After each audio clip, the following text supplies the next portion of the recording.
Ya, Assalamualaikum warahmatullahi wabarakatuh. Kali ini kita berjumpa lagi di kelas kepemimpinan.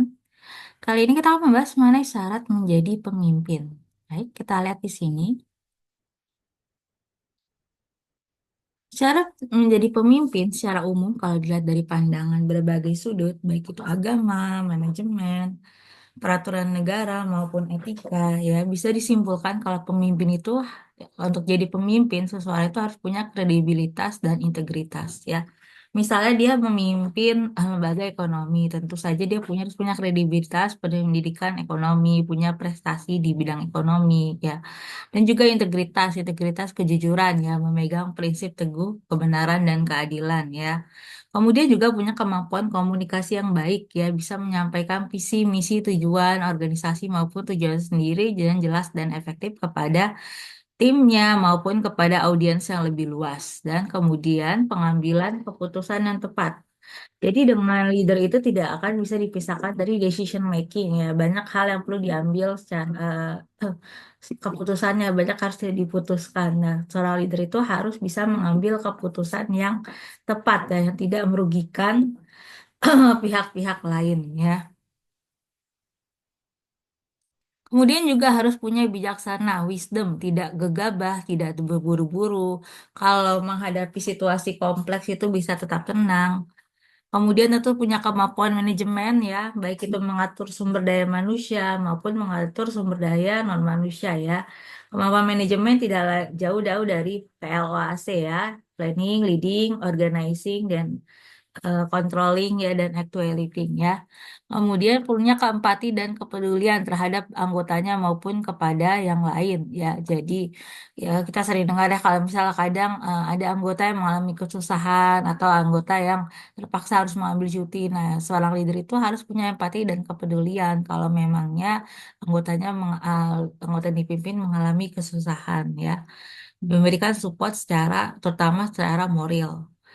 Kemudian punya keberanian, courage, termasuk berani mengambil keputusan dan berani bertanggung jawab terhadap apa yang dia putuskan, ya. Kemudian visioner, punya pandangan jangka panjang, ya, punya pandangan jangka panjang, mau merencanakan masa depan. Kemudian ketegasan, ya, perlu tegas dalam menjalankan kebijakan, aturan, si manusia dan punya kemampuan mendelegasikan. Jadi seorang leader itu bukan superhuman, jadi harus bisa mendelegasikan, ya. Tahu nih, mendelegasikan tugas ke bawahan yang mana, ya, bawahan mana yang tepat untuk melaksanakan tugas-tugas lainnya. Nah, kalau dari aspek kepribadian, yaitu berarti seorang pemimpin itu harusnya punya kepribadian seperti ini, ya, untuk bisa jadi pemimpin yang baik. Pertama, self confidence, ya. Dia harus percaya diri kepada diri sendiri, percaya gimana dia bisa membawa timnya, dia bisa percaya kepada orang lain kalau dia sendiri tidak percaya diri, ya. Makanya itu dia perlu percaya diri untuk bisa jadi leader yang tegas dan baik memimpin timnya dan menghadapi tantangan, ya. Kemudian emosional stabil, ya, tidak marah-marah, tidak emosional, ya, karena pasti akan banyak tekanan yang terjadi, akan banyak pertentangan yang terjadi, ya, itu perlu emosional stabil, ya, bisa mengontrol emosinya secara tenang dan rasional dalam menghadapi masalah. Jadi tidak diktator, ya, bisa menerima kritik, termasuk di dalamnya.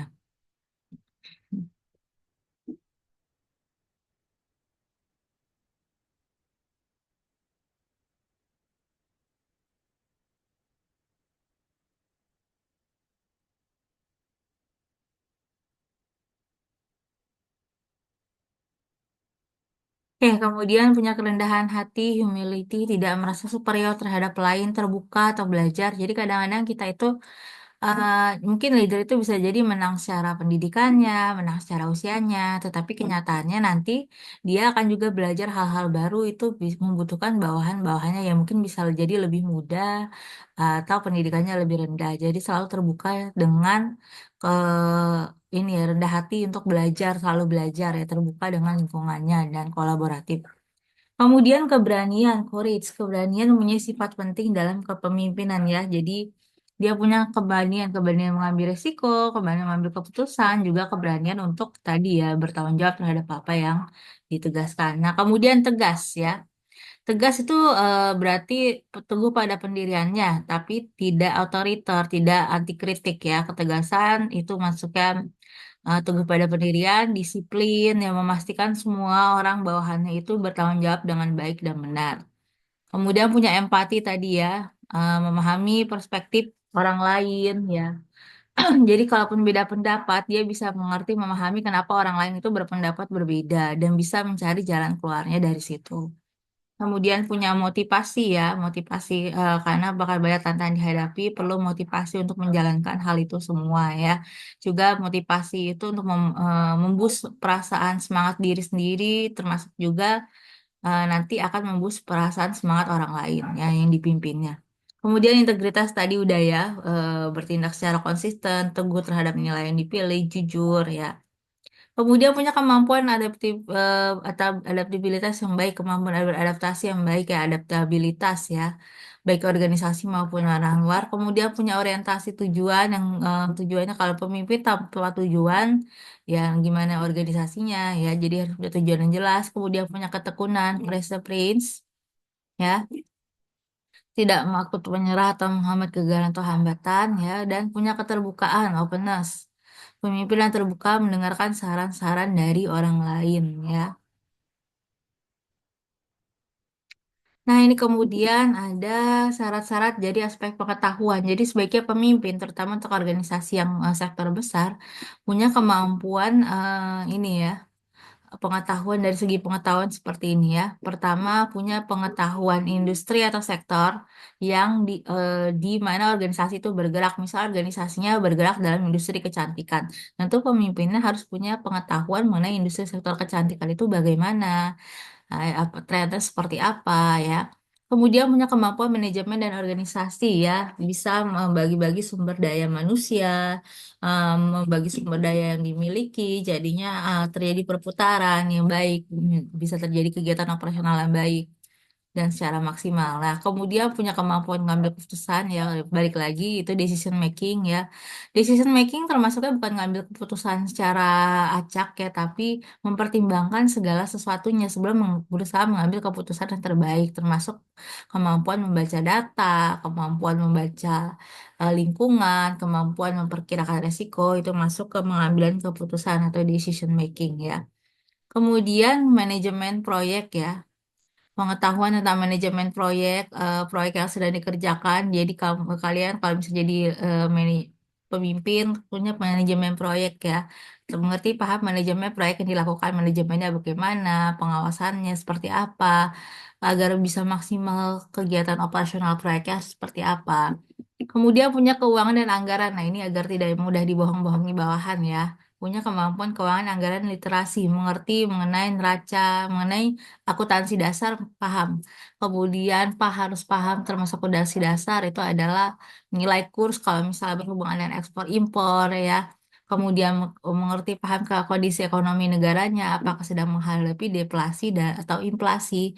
Sekarang kan lagi ada prem kalau deflasi itu berturut-turut berarti inflasi terkendali. Nah, itu salah ya. Kalau kalian benar-benar anak ekonomi ya, kalian kan dapat kalau misalnya dapat makroekonomi itu deflasi itu tidak sama dengan inflasi yang ini ya, inflasi yang terkendali. No, deflasi berturut-turut sama buruknya dengan inflasi. Deflasi berturut-turut bukan inflasi yang terkendali. Itu adalah framing yang sangat bodoh dan jahat ya. Jadi kalau kalian jadi pemimpin di suatu saat nanti industri, organisasi atau perusahaan sendiri harus paham banget keuangan dan anggaran dan jangan terjebak framing-framing yang seperti itu.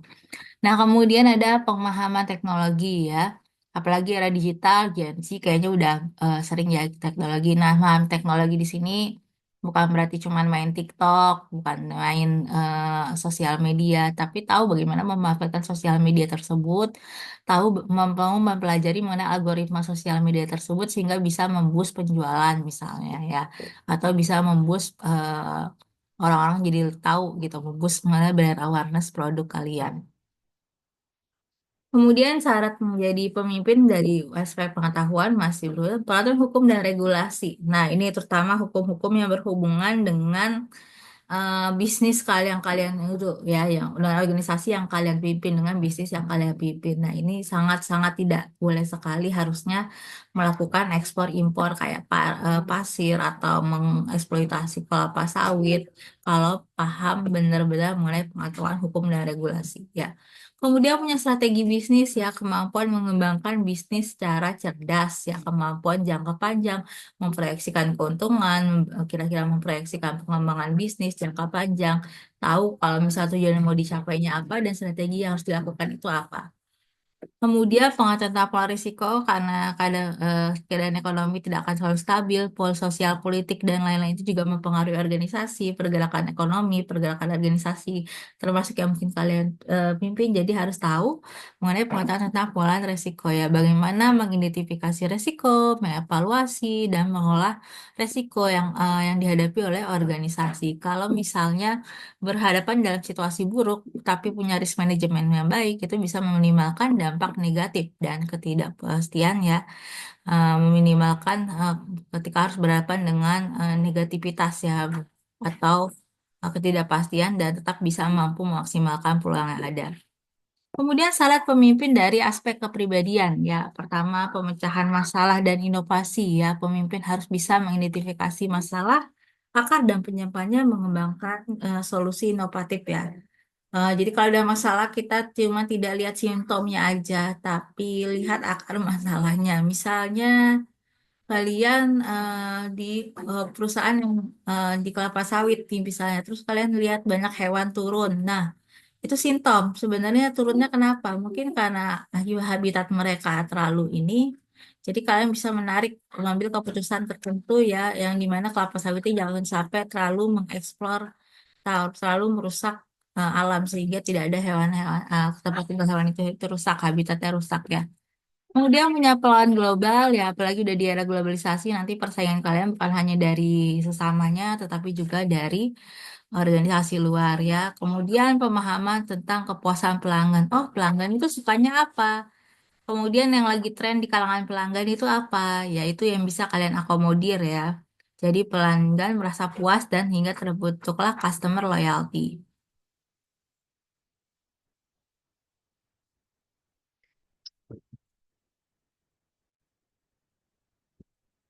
Nah, ini kemudian masih dari aspek kepribadian ya. Komunikasi dan negosiasi ya. Seorang yang pemimpin yang baik itu punya kemampuan untuk bukan hanya berkomunikasi tapi juga bernegosiasi. Kepribadiannya terbuka untuk melakukan negosiasi, tidak merasa paling benar sendiri ya, mau mendengarkan pendapat orang lain. Kemudian punya kepemimpinan motivasi ya, udah jelas ya, harus bisa memotivasi, termasuk memotivasi karyawan di dalamnya. Dan juga punya pengembangan SDM, jadi tidak hanya memikirkan diri sendiri, bagaimana memikirkan keadaan-keadaannya terus berkembang, karena pengembangan karyawan itu nanti akan membuat kinerja mereka lebih maksimal bagi organisasi. Baik, itu dari aspek kepribadian, sekarang dari aspek pengalaman. Ya, pengalaman. Jadi sebenarnya sebelum jadi pemimpin itu harus punya sejumlah pengalaman ya. Sebelum jadi pemimpin itu harus punya pengalaman organisasi gitu. Jangan ujuk-ujuk belum jadi belum punya pengalaman organisasi, kemudian IPK-nya juga pas-pasan, tiba-tiba jadi vice presiden gitu ya. Ah, makanya itu perlu ya, sebelum jadi pemimpin itu mengasah pengalaman sedemikian rupa. Kalian coba ikut aktif organisasi, kemudian kalau misalnya diminta membantu akreditasi oleh dosen, ikut aja. Nanti itu kan mengasah pengalaman kalian jadi pemimpin ya. Sebelum jadi pemimpin itu baiknya nggak langsung jadi pemimpin. Kita mulai dari bawah dulu, staf dulu. Kita jadi kalau staff itu kita dari selama jadi staff itu kita membina pengetahuan kita, membina pengalaman kita, membina kepribadian kita sebelum akhirnya naik berjenjang. Karena kalau misalnya langsung dari pemimpin tidak pernah merasakan di bawah, nanti tidak napak tanah dan tidak tahu lingkungan ya. Kak di sini lihat pengalaman, perlu diperhatikan dalam memimpin dari aspek pengalaman, pengalaman memimpin tim atau proyek ya. Jadi sebelum langsung memimpin organisasi, sebaiknya memimpin hal-hal kecil dulu ya. Memimpin small team, memimpin proyek-proyek kecil, proyek-proyek singkat, sehingga mau jadi terbiasa gitu, terbiasa punya keterampilan manajemen, terasah keterampilan manajemennya, terbiasa menghadapi situasi di mana harus mengambil keputusan, terasah skill komunikasi dan kemampuan mengarahkan orang lainnya.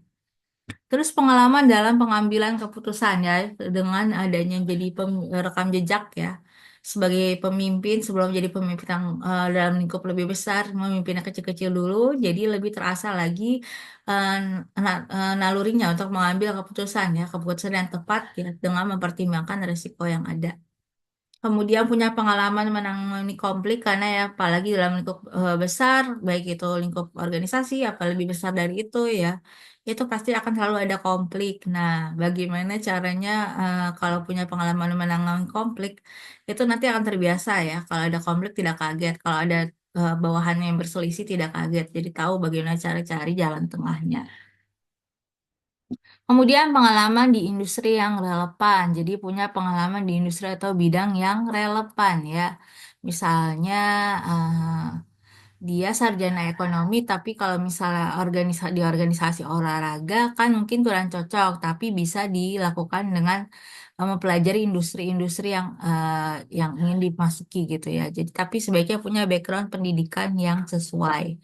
Jadinya tahu lebih paham mengenai industrinya, ya bagaimana dinamika pasarnya, bagaimana dinamika customernya, bagaimana tantangan peluang yang ada. Pengalaman menghadapi kegagalan ya, nggak ada manusia yang nggak pernah gagal ya. Tapi ada orang yang gagal itu kemudian jadi pengecut, jadi penakut, jadi mundur, mundur. Padahal, tapi ada juga yang menghadapi kegagalan jadi terasah. Oh, jadi tahu next time harus apa, next time dipersiapkan apa ya. Jadi mudah bangkit gitu. Jadi punya pengalaman menghadapi kegagalan ya. Jadi kalau diterpa masalah nggak langsung keok, nggak langsung chaos ya. Kemudian pengalaman dalam manajemen perubahan karena ya berhubungan memimpin itu pasti akan terus mengalami perubahan, mengalami masa transisi. Nah, kalau punya pengalaman menghadapi perubahan itu nggak akan terlalu kaget sehingga kemampuan adaptabilitas, kemampuan beradaptasinya pun sudah terasah ya. Kemudian pengalaman berkolaborasi dengan pemangku kepentingan ya. Pemangku kepentingan di sini masuk ke stakeholder, baik itu pelanggan, mitra, bisnis. Ya, ini juga kemampuan ini membantu membangun jaringan, menjaga hubungan, dan memastikan keberhasilan organisasi jangka panjang. Kemudian pengalaman dan pengembangan karyawan ya, pengalaman membangun karyawan, mengembangkan tim mereka, mengembangkan kemampuan karyawan, sehingga karyawan bisa bekerja lebih baik, dan pengalaman dalam mengolah resiko. Mengelola resiko, jadi nggak bisa asal-asalan ya, maka pemimpin itu harus sebenarnya dimulai dari step yang paling kecil. Ya, jadi mereka sudah terasa ini, mempunyai pengalaman-pengalaman seperti ini ketika sudah di atas sudah kaget. Kemudian pengalaman multikultural ya, terekspor secara multikultural, terekspor di lingkungan global, bukan berarti ikut pergaulan bebas, tapi cari contoh-contoh yang baik dari lingkungan global, misalnya mereka orang Asia Timur, budaya kerjanya baik, atau misalnya orang Barat, tahu mengenai caranya bekerja dengan baik, tapi juga tetap seimbang ya, work-life balance. Nah, kemudian pengalaman dalam negosiasi ya, bernegosiasi. Jadi negosiasi itu nggak bisa ngotot-ngototan ya. Negosiasi itu bagaimana caranya mencari solusi terbaik ya, atau kita menangkan tetapi tidak membuat pihak lain itu merasa terpaksa mengikuti hasil negosiasi yang kita lakukan. Dan pengalaman dalam inovasi perubahan ya. Namanya juga pemimpin tentu harus terus berinovasi karena kondisi organisasi, kondisi yang dihadapi di luar itu juga terus berubah-ubah. Oke, kemudian pengalaman dalam pengawasan keuangan ya. Karena supaya nggak gampang ditipu-tipu oleh bawahannya ya. Jadi kalian harus mengerti bagaimana mengolah keuangan organisasi. Eh, mengolah organisasi punya pengalaman dalam mengolah anggaran, kemudian pengalaman mengawasi arus kas, memastikan keuangan organisasi tetap sehat. Pengalaman dalam komunikasi publik karena minimal kalian harus berinteraksi dengan tim sendiri ya. Tentu itu juga masuk komunikasi publik. Belum lagi kalau udah pemimpinan besar harus berhadapan dengan media. Jadi berarti bagaimana menyampaikan pesan yang jelas dan menjaga citra organisasi. Pengalaman dalam pencapaian target ya, namanya organisasi apalagi yang komersil akan selalu ada target-target yang harus dipenuhi. Nah, ini bagaimana mencapai targetnya, punya pengalaman jadi tahu ya, kira-kira untuk mencapai target, rekam jejak keberhasilan ini menurut target itu bagaimana, apa aja yang harus dilakukan. Baik, sekian dari mata kuliah kepemimpinan kali ini. Nanti next time kita bertemu lagi minggu depan. Kalau ada pertanyaan bisa disampaikan minggu depan.